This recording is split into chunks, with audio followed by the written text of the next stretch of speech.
Alright, real quick, I'm going to do a greenhouse update. I have most of my plants have either been planted or in other people's gardens. Oops, sorry about that. They're either been planted in other people's gardens. I had a lot of leftover peppers, and I do love peppers. So what I did is every container I could get my hands on that was big enough, I've got plants in them. Considering I have this space in the greenhouse, I can keep the temperature nice and warm also. Pepper plants love it. I do still have some backup plants. Basically what I'm doing with backup plants is I'm keeping some backups in case we have some freak weather, which we're known to have in Wisconsin, Minnesota. You could have a freak hailstorm, tear all your plants apart, and then you're just SOL. So I do have backups, so I can go back out there and put stuff in. I mean, I could always do that with these too. But I also have friends that have gotten plants from me too, and I've got backups for that, maybe some of them. Not so many. I have a few smaller tomato plants for backups. Not quite enough, but I mean, sure, anything is better than nothing. I do have lots of peppers transplanted. They will eventually move up on the benches. I'm picking up some steel fencing that's real sturdy to put on top of the shelving, or on top of these shelves, so I can put everything up. I do have, no, I won't do that.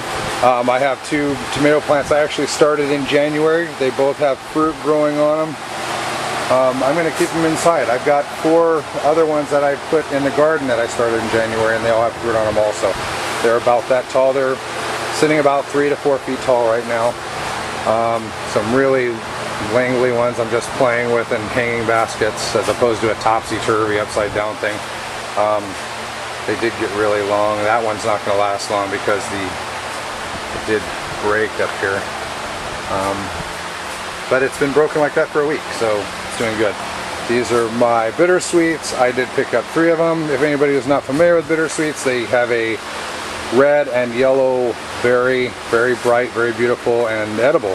A lot of people use them in different recipes, but you have to have a male and a female plant, otherwise you don't get berries, and they're very hard to determine what's a male, what's a female, so I have 3. And I'm pretty sure by the looks of some of the flowers, there are a difference in the insides of the flowers from one to the next.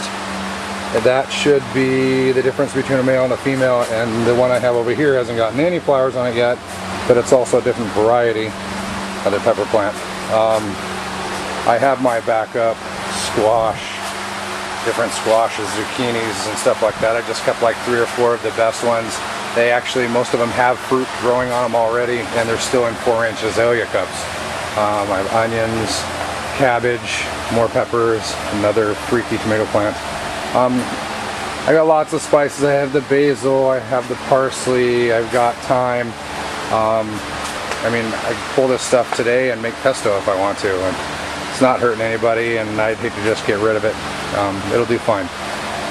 Most of this other stuff, well, we all know spider plants, house plants. I got some house plants I took clippings from. These are going underneath my deck. They'll be growing up in trellises once I get the trellises and everything set up. This is, all these right here are kohlrabi. I've never had them before. A few people like them. I started them real late, that's why they're so small. Behind it we have oriental poppies, lupines, columbines, more columbines, decorative grasses, ornamental grasses, sweet williams. Yeah, all this stuff I still need to get transplanted and get it out in the garden. Some of it is annual, a lot of it is perennial. There's pansies. You can see some of the lupine I started really early in the year. I've got a lot of that out in the garden already. I got marigolds. And then I did some small pot squashes because, like I said, a lot of it already had fruit developing. Hate to get rid of it. And we'll see how it does in the greenhouse. It's my first year with a greenhouse. So, and then I have my little spices and stuff. I have some orchids that aren't doing too well, but they're doing better here than they were inside the house. That's about it. Everybody else has probably seen my greenhouse before. I've had a lot of mole problems under the flooring, which made it really uneven and soggy in some spaces. I've tried to drown them out, it made it worse, blah, blah, blah, blah, blah. So the floor is wet, it holds a little water, but with the fans running midday, it dries out by the end of the day.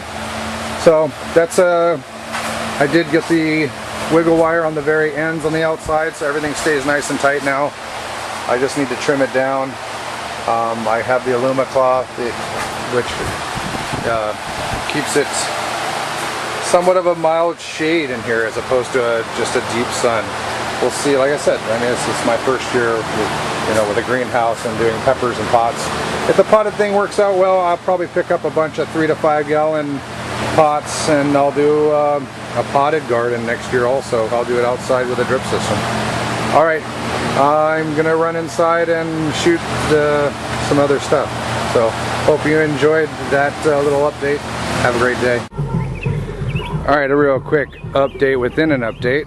I was showing you the greenhouse and extra plants in case of freaky weather here in Wisconsin and Minnesota. And we had a hailstorm last night. And these are my tomato plants.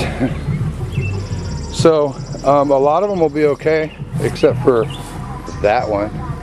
And there's a few other that are just pretty destroyed.